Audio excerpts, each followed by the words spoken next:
Обязательно ставьте лайки и пишите свои комментарии. Они нам очень важны. Туркменские школьники вместо уроков убирают морковь на полях.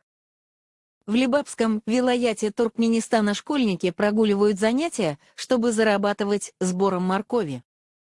Об этом 8 декабря сообщила хроника Туркменистана. По информации источников издания, морковь на полях арендаторов выкапывают тракторы, но ее сбор в мешки надо производить вручную. За один мешок арендаторы платят по 3 маната. За смену можно собрать 10-12 мешков, то есть заработать 30-36 манатов, около 1 до 1,5 доллара по рыночному курсу. Это привлекательная работа для детей. Во всех классах, начиная с 3-го, ежедневно отсутствует по 4-5 человек. Руководство школ выступает против того, чтобы дети собирали морковь вместо уроков.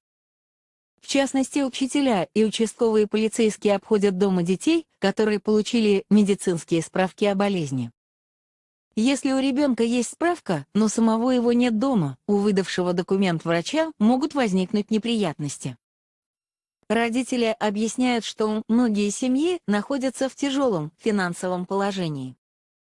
Если на еду для детей взрослые еще могут заработать, то на зимнюю обувь и одежду школьникам часто приходится зарабатывать самим.